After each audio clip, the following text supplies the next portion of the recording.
choose our socks for success in all endeavors. Fortunes rises from the heel, and good luck for life.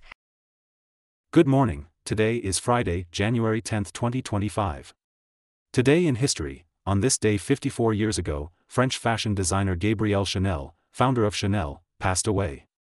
Known for her modern and natural design style, Chanel revolutionized fashion, offering women freedom of movement and timeless elegance. Her legacy endures, and Chanel remains a globally renowned luxury brand. Welcome to today's Ching Chow Morning News. Let's start with political updates.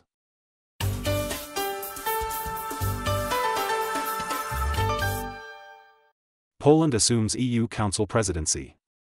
According to Xinhua news agency, on January 1, Poland succeeded Hungary as the rotating EU presidency for 6 months. This is Poland's second term since 2011. Over the next 6 months, Poland will host more than 300 administrative and ministerial meetings.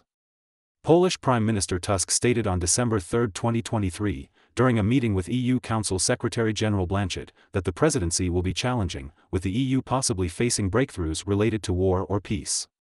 Security, including military, economic, energy, and food security, will be Poland's main focus.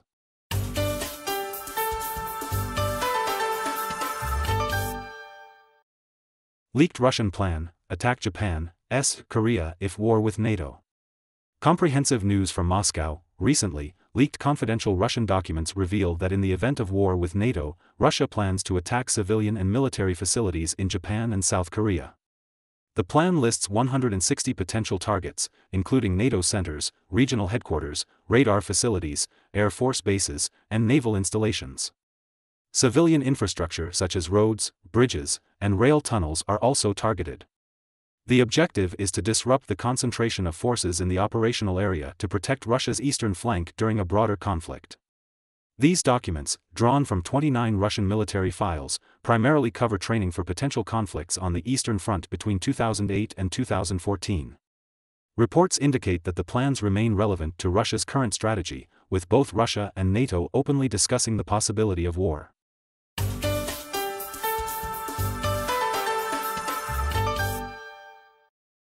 Indonesia raises VAT to 12%. Comprehensive news from Jakarta. Starting January 1, Indonesia has risen the value-added tax (VAT) rate from 11% to 12% on luxury goods and services, such as private jets, yachts, and luxury homes. VAT on other goods and services remains unchanged. President Prabowo, speaking at the Ministry of Finance's year-end meeting, explained that the tax increase targets goods and services consumed by the wealthy. Essential food items and basic services remains VAT exempt. Prabowo emphasized the government's commitment to policies that benefit the public and promote equitable economic development. German air taxi Volocopter files for bankruptcy. Comprehensive news from Berlin. German air taxi startup Volocopter recently filed for bankruptcy, citing its inability to secure new funds to continue operations. Despite actively raising capital, the company has been unable to find a viable solution outside of bankruptcy proceedings. Founded in 2011 with support from Mercedes-Benz and Honeywell, Volocopter had planned to launch its two-seat electric taxi, VoloCity, in 2025.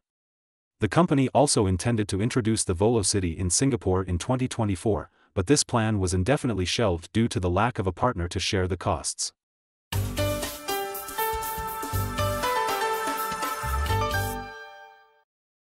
Russia vows to punish those responsible for downing plane. According to Reuters, the Prosecutor General of Azerbaijan recently stated that Moscow has pledged to identify and punish those responsible for shooting down an Azerbaijan Airlines passenger plane. The plane, traveling from Baku to Grozny, crashed near Aktau, Kazakhstan, killing at least 38 of the 67 people aboard. Azerbaijani President Ilham Aliyev claimed the plane was attacked near the Russian city of Grozny, suffering severe damage to its tail and nearly losing control. Russian President Vladimir Putin has apologized for the tragedy, which occurred in Russian airspace, but did not explicitly accept responsibility.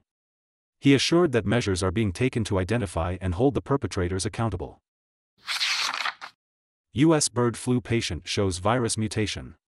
Washington Comprehensive News. Recently, U.S. researchers collected an H5N1 virus sample from a severely ill influenza patient in Louisiana, showing signs of mutation that could potentially make the bird flu virus more transmissible to humans. The patient, over 65 years old with underlying health conditions, contracted the virus after contact with sick and dead birds in a chicken flock. He is the second patient in the U.S. hospitalized due to bird flu. This year, 65 cases of human infection with avian influenza have been reported in the U.S., most linked to contact with sick poultry or dairy cows. So far, no evidence of human-to-human transmission has been found.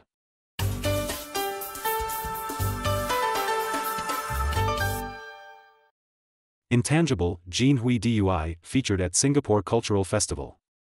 According to Lianhe Xiaobao, to celebrate the 30th anniversary of the Suzhou Industrial Park's development, Singapore's Ministry of Trade and Industry and the Suzhou Municipal Government jointly organized a Cultural Week event.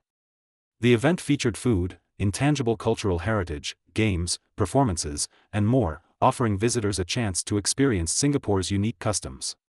Notably, China's Intangible Cultural Heritage Project, Jin Hui Dui, was invited to participate. This traditional Chinese painting, formed in the late Song and early Yuan dynasties, has a history of over 800 years. It primarily depicts cultural relics, history, and cultural fragments. According to Cailian Press, the South Korean won's exchange rate against the US dollar fell by 0.37%, bringing its cumulative depreciation in 2024 to 14.5%, the largest decline since 2008. That's all for today's Qing Chao Morning News. Thanks for watching. Join us at the same time tomorrow.